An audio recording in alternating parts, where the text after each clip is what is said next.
Si je dois retenir un seul chiffre, je dirais 16%. 16% qui est la croissance de chiffre d'affaires de Mungi sur l'année 2023, dans un contexte marché de fait beaucoup plus compliqué que celui de 2022.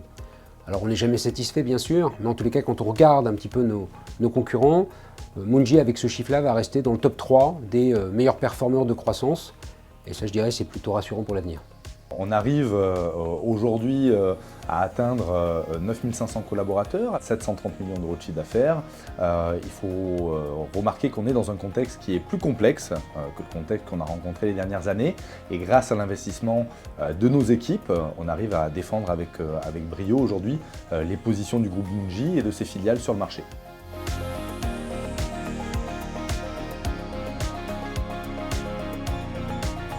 Alors le groupe est solide, nous sommes très diversifiés et notre réseau de sociétés vraiment nous permet d'avoir une solidité de clients, une solidité de pays, une solidité de métier et ça nous permet finalement d'avoir une sécurité et de sécuriser en permanence le groupe.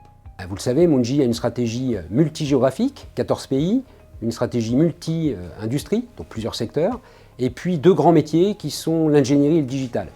Ce qui est sûr, c'est quand un marché va moins bien, il y a forcément des secteurs, il y a forcément des métiers, il y a forcément des géographies qui souffrent et ça nous permet de nous reconcentrer sur celles qui vont mieux.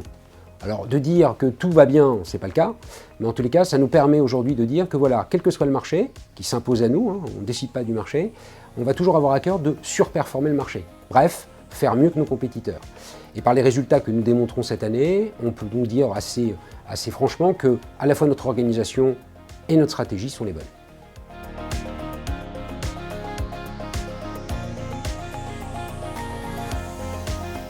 On n'est pas une société qui privilégie la croissance externe, on la privilégie lorsqu'on a un coup de cœur. Et nous avons eu un coup de cœur cette année avec une société qui est en Espagne, qui s'appelle CBS, qui travaille dans le BIM, qui est une très très belle société avec des dirigeants avec qui on a eu un fit. Finalement, on a senti qu'on était capable de faire un long bout de chemin ensemble. On espère, grâce à cette acquisition et grâce à ce mariage plutôt, on espère finalement pouvoir développer le BIM en Europe et en dehors de l'Espagne par cette société. Si je dois en retenir un, je vous dirais le fait que nous ayons officialisé cette année, en 2023, la raison d'être du groupe Mungi. Pour moi, c'est effectivement extrêmement important de communiquer au marché notre raison d'être, puisque c'est finalement la manière dont le groupe Mungi va se positionner, un petit peu son ADN, si je devais prendre un parallèle. Alors c'est vrai que c'est très très important, puisque c'est cet ADN qui va régir les décisions qu'on va prendre, que ce soit des décisions globales, stratégiques, ou que ce soit des décisions du quotidien. C'est la façon de penser, c'est la façon de faire les choses, c'est aussi nos valeurs profondes. Et ces valeurs, ce n'est pas les valeurs qu'on aimerait avoir, c'est véritablement les valeurs qui nous représentent le mieux.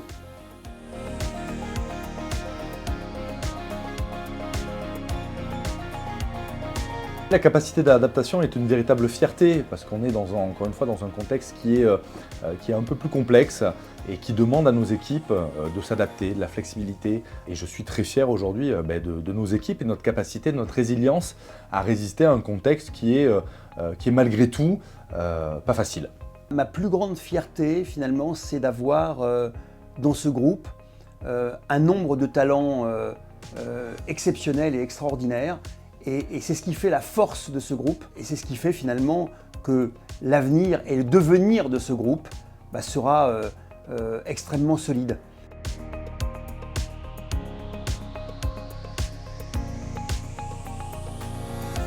Il va falloir mettre l'accent sur les années à venir sur le recrutement de talents pour nos équipes, donc identifier toujours les meilleurs collaborateurs pour accompagner la croissance du groupe Mungi. Voilà, donc il y a des défis très importants. On a toujours en ligne de mire les 12 000 collaborateurs avec le milliard d'euros de chiffre d'affaires que nous souhaitons atteindre à court terme. On compte sur nos collaborateurs. Encore une fois, on parle beaucoup de flexibilité, d'adaptabilité, d'agilité pour relever ces défis avec nous. Moi, je considère qu'une société d'ingénierie comme Mungi, notre premier devoir et notre grand devoir, c'est d'être capable de former nos talents pour être le plus performant possible dans l'avenir. La force, c'est le nombre. La force, c'est les connaissances que l'on a et la reconnaissance que nous donnent nos clients en faisant appel à nous. Alors en 2024, on a décidé de mettre l'accent sur 2 axes.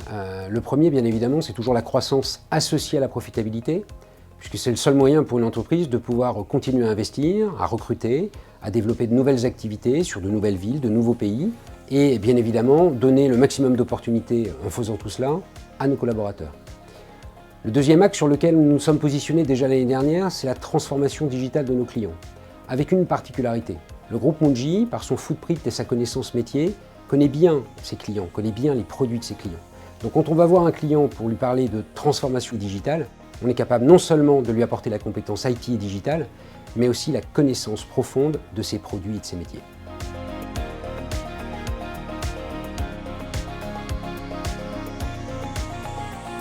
On doit privilégier en permanence la solidité de l'entreprise. Parce que la solidité, c'est notre assurance vie. Cette assurance vie, on l'a parce qu'on a des très bons clients, on a des très bons projets, on a nos banques qui nous accompagnent et la société est très peu, voire pas endettée.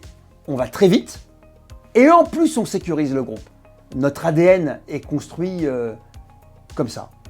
Alors on a deux projets en particulier dont j'aimerais parler aujourd'hui. Le premier, c'est la construction, la mise en place de notre université, l'université Mungi, qui va dans un premier temps se concentrer sur le coaching et le management des équipes d'ingénieurs d'affaires. Dans un deuxième temps, au cours de l'année, on va élargir évidemment cette université à d'autres types de fonctions dans l'entreprise et à d'autres types de formations. Deuxième axe, notre développement international aux États-Unis et au Canada, avec une prise de position du groupe fin d'année prochaine, fin d'année 2024 donc, au Canada, avec la création de Mungi Canada.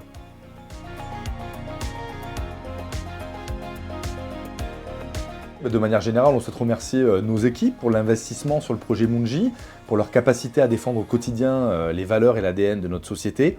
Sénèque disait « Il n'y a de vent favorable que pour ceux qui savent où ils vont ». Et la bonne nouvelle, c'est que Mungi, nous savons précisément où nous allons.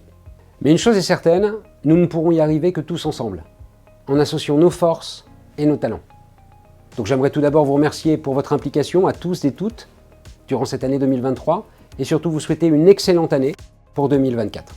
Je remercie toutes les femmes et les hommes de ce groupe, parce que c'est eux qui le construisent, ce groupe. Moi, je suis qu'un élément du groupe. Et c'est ces hommes et ces femmes qui font et qui construisent ce rêve. Déjà, j'aimerais leur souhaiter plein de bonheur.